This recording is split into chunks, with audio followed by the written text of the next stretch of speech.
Welcome back to another episode of Let's Talk Boxing. I'm Leti. I'm LB. And let's talk about the fights this weekend. So we're going to start off with the one we want to talk about is Alexis Angulo out of Colombia versus Edgar Berlanga in New York. AKA the chosen one. Chosen one. Okay, so let me start off with what my thoughts were. Off the jump, when I heard about this fight, I knew it was not going to be a knockout. I knew it was going to go to 12 rounds. So I told LB that it'd be by decision, and that I thought Edgar Berlanga was going to have the edge on the fight. Berlanga, I'll start with him. I think that I was a little disappointed with his performance, just because we thought he was going to learn a little bit more from the past two fights that he had, where he had a really difficult time with the boxers. I think that he definitely moved around the ring a lot more compared to the other two fights that he struggled in. So when I first started watching the fight, I seen him moving around the ring a lot more, and I was like, okay, the first round he came out, dodging a few by Angulo. I was like, okay, maybe this is going to be more of Berlanga boxing, a little bit more defensively being good, but still letting go of the hands. But that didn't happen as much as I wanted to see it happen. What did you think about him, about Berlanga? Yeah, so coming into this fight, everyone knows that he's kind of known for that knockout streak that he had going on in ESPN. So these last two fights, he struggled more. In his second to last fight, he got put down for the first time. And after he got put down for the first time, for me personally, it seems like he's been kind of gun shy in letting his hands go more. Before he got put down, he used to let his hands go more. So then after that fight, he was in there with a mover. What's the guy? Steve Rose. He's in there with Steve Rose, who didn't want to engage the whole time. He was just kind of using the ring. And, Edgar had a real hard time cutting off the ring. So I was kind of, trying to see, I was excited just to see what kind of growth we would get. You know what I mean? And so when I first saw the matchup with Angulo, I knew that he wouldn't have to worry about cutting off the ring, because Angulo's a come forward kind of fighter. He likes to, you know what I mean? And he was gonna. I knew he was gonna be there to be hit. So technically, like when they made the fight, I felt like Top Rank was trying to get him back on the horse of getting the knockouts, because he was gonna be there. But the only thing this time is, the guy that he had in there could throw something back, and he had power too. Right. And I had watched Angulo fight Benavidez and Cerdo. So I kind of had an idea of how the fight was going to go. And I felt like for Berlanga to get back on the horse, and I felt like he needed to get a knockout. But when I kind of think about the Benavidez fight, Benavidez, he wasn't as come forward as he normally is in Angulo. And that's credit to Angulo, because Angulo does have some power. He did. You know what I mean? And the way that he fought him, he stood and fight in spurts. You know what I mean? He wasn't just all the way on the bike. But when I look at this fight on Berlanga, it was clear probably from the first shot that Angulo landed on Berlanga that, Berlanga was like, okay, I'm going to do this more of a box, it seemed like. Well, I actually think that was was Berlanga's intention from the jump, to go in there and box more. Yeah.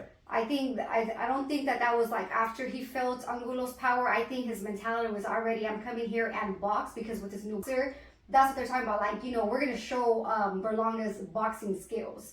But what I maybe do think is that Berlanga didn't expect all the punches that Angulo was throwing, was just with fucking power. Hella power. Yeah, but I feel like he should have known that, just because, like, look, you remember when we watched the Benavidez shots, and we were seeing the shots Angulo was laying on Benavidez, which were tough shots. So, yeah. But yeah, I mean, he did even say in the press conference that he did think that he did come out, he knew Angulo was tough, and that he was preparing the box. Now, so for me, like, okay, I understand that you're coming to box, but you can't lose too much of yourself. You know what I mean? Like, in doing that. Right. And so he was doing a lot on the back foot, and he wasn't letting his hands go. There were so many times throughout the fight, I was like, plant your feet and throw the right hand. You know what I mean? And you could even listen to Tim Bradley. He was talking about it. He was like, look, all you got to do is he's right there, let the right hand go. And remember in that, I think it was like the 4th round, like he did let his hand go. I'm like, I was asking for that the whole fight. And that was the best, best one punch of the night. I mean, credit to Angulo, because Angulo just came right back after. Yeah. But I think Berlanga was trying to do, probably box more just with throwing the jab, which I think for me, the jab won a few rounds because he was throwing that jab more to kind of keep Angulo out. And that's what kind of lead me towards some more rounds with Berlanga. But the fact that he was just throwing them jabs and not throwing any of the combos or his right hand, that's kind of like we say, he kind of lost himself. Yeah, and I mean, if you watched, see, he was throwing the jab, and he was talking about how he was boxing, but for me, like, was it a good boxing experience and did he box effectively? I thought he did it. He boxed enough to win, but was it a good boxing performance? I'm not. I can't say that because he was being pressured and he was still getting hit a lot. The pressure was getting to him, and Angulo was able to land a lot of right hands and those uppercuts. Uppercuts, all day uppercuts. He was landing those uppercuts on the inside. You know what I mean? So he boxed enough. I mean, well, when we looked at our cards was both close. We had a close fight. It could have been like a draw, but for me, it was like maybe leaning one round towards Berlanga, but it could have been a draw. It could have been a draw. Yeah, and I could see it. I mean, based on my cards, I could see it all 3 which ways. I could see it a draw. I could see it Angulo by a round or Berlanga by a round. But at the end of the day, those scorecards that came out were trash. Yeah, they were trash. And they gotta do better with that. Yeah. They need to start doing better with that. Yeah. That's not giving justice to the sport. Both boxers are in there. They work their butts off. Give credit to what credit is due when it comes to that. But credit to Angulo. He's 38, 37, and he ain't no sucker. He came in there to fight. I think the smartest thing Berlanga though could have did is move around the ring like he was moving, because had he stayed and boxed just right there in the spot with Angulo, he could have got caught real good and possibly gotten dropped by Angulo. Yeah, and he's been down, but I mean, for him to make this a better performance, he needed to stand and fight more. You know what I mean? I think a good mixture of both. But had he did what he used to do and stand there, I don't know. Oh, no. I don't know that would have been good for him. But the thing is, like how he normally does, before he got put down, he used to mix it up, of some of both. Yeah, he was getting those knockouts, but he was also boxing his first. It didn't seem like he was, for the simple fact he was knocking people out early. But I'm just saying he was mixing it up more. Now this last fight, it looked like he watched too much of Devin Haney. He's like, oh, I'm just gonna try to win it with the jab. But if you look how Devin Haney did it. Devin Haney was throwing the jab, but he wasn't getting touched. Yeah. You see what I'm saying? So he was able to just win it off of one punch. I felt like Berlanga was trying to do that, and he wasn't. And that's not his thing. You know what I mean? Mm-hmm. And there were so many. Angulo was there to be hit. You know what I mean? And especially with the expectations of Berlanga, he was supposed to get the job done, and he didn't get the job done. You know what I mean? And the performance as a whole, I really credit a lot of this is.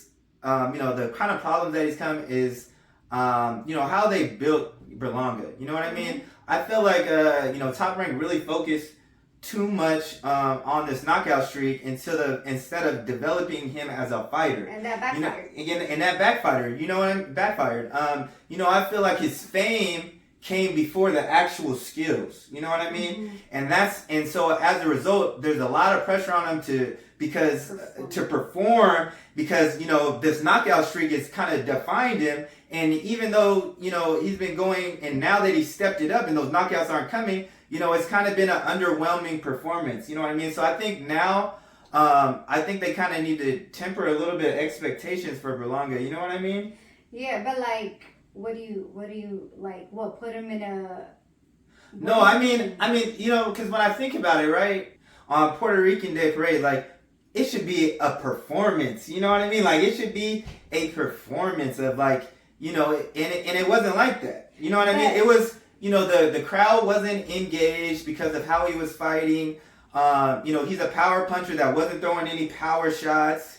He was getting, and on top of that, it's not like it was a masterful performance because he was still getting hit with shots. You see it, you know what I mean? But do you think they put him in with the competition wasn't, because obviously I think the competition is going to be more than the first few fights. So have we seen him fight against a puncher like Angulo, who is going to pressure you down? No matter if Berlanga caught Angulo with good fights, he was still coming forward. Even when he got close to Berlanga, his punches were super strong, and he was getting him with the uppercut all day long. So where you say they have to kind of, change the expectations of Berlanga, was that really Berlanga in the first 12 rounds, like the first 12 fights? Was that really him, just a one knockout person? Or were the opponents just not as a high level competition?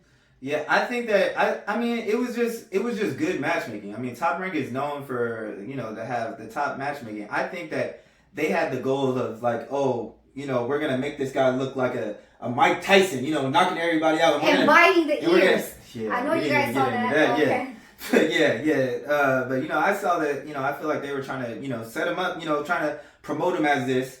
And, without allowing the skills to develop. But do I think that this was a good performance? I mean, do I think this was actually good for his career? Oh, absolutely. This was because he got tested like he's never been tested. Like you said, you know what I mean? He was in there. This is probably his first time he was in there with someone who could take a punch and also deliver some power. And he could just keep coming. Angulo kept coming all You know what I mean?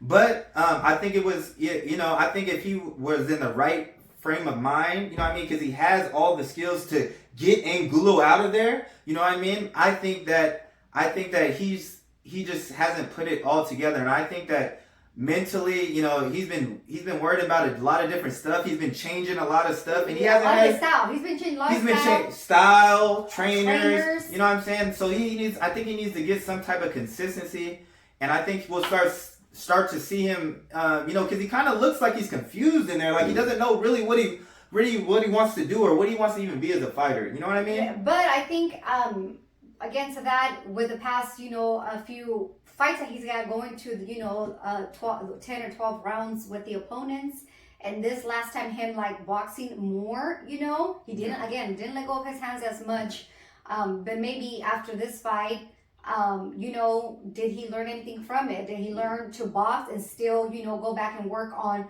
throwing his hands as he's boxing with, another opponent coming forward? So I'm actually, I am going to watch, sit in and watch his next fight. And I'm excited to see how he's going to come back and learn from this, so I'm looking forward to that. He did get a little frustrated in the fights, trying to bite off Angulo's ear, starting from the neck to the ear. He kind of and he said he did that because he said there were some headbutts and some elbows. He did see in close there was some, but it didn't seem like for me personally like it was anything intentional. But it didn't seem like Angulo did anything malicious. No, I think that Berlanga got frustrated because he couldn't get Angulo, so you just take your frustration off somehow, Yeah, he's definitely. And he again, to point out, there was I forgot what round it was where he just kept looking to the side. I was like, what is he looking at? And looking at the clock. They were looking at the clock. I feel like he wasn't fully focused on finishing that round. Maybe he got tired. And usually when people are looking at the clock, that means that pressure is getting to them. They get a little tired. And they want and the pressure was weighing on Berlanga. But I mean, the thing about it in his career is like, Top Rank is, during the 15-0, the knockout, they were talking about, comparing him to like, Benavidez and, that Canelo fight during the lines. And I think that's the reason why, there's so much pressure on him when his skills aren't at that level. No. When it comes to the 168, he's not on that same level of a Caleb Plant, a Benavidez, and those champions. He's not at that level yet. So, but even though that's how he was promoted, I think that's been the problem. You know what I mean? Give him big shoes to fill so early. Yeah. He got the fame before the development, and that's kind of the problem. Yeah. So, but let's talk about the next matchup. But I kind of for the next matchup for him, these are two fights in a row that three tough fights in a row where he's kind of been, we've seen those same guys in with the Benavidez's and they've passed with flying colors. Berlangas is struggling a little bit through this, so I'm not really sure what matchup to kind of put him in there with yet. But definitely, this was a good test for him, and I think that these last two will definitely help in his growth as a fighter. But as far as choosing a next opponent, I'm not really I can't really pick one that I would actually want to see him in there with. You know what I mean? It might be too much. I mean, I have one in mind that could potentially happen, but they're not exactly at the same weight division. But I would like to see it. But I feel like Berlanga needs to go back, work on his craft a little bit more. Mature with his style. Yeah, find his own style. Find his style, because he can be, he can be very successful in this if he sticks to his style, like you say, has consistency. And I give credit to Angulo. He fought a fight. He fought a tough fight. Yeah, he fought a tough fight. And the other thing is, when the scorecards were ran, he didn't even get upset or anything. Yeah, he was. You know what I mean? And he took it on the chin. And we had a close fight, and the scorecards were just ridiculous. Yeah, shout out to Colombia. He did a good job. He did do a good job, especially for him to bounce back against for him to be in there with Benavidez and Zurdo. Yeah. For him to perform like this on this type of stage was good to see. And I forgot to mention that. Although I kind of knew, see, when I first saw Angulo walk down, he had Los Tigres del Norte's playing. If you guys know that song, he was going to come to fight with that song. That's the gangster-ass Mexican song, for those that didn't know that, So I was like, oh, okay, he coming into this? What, from Colombia? All right, I dig it.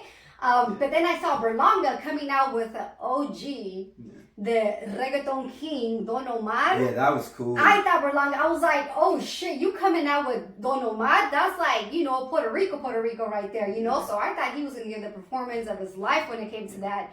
And we all know kind of what happened. But yeah, I like the song that they walked out to. I thought it was hella cool. Yeah.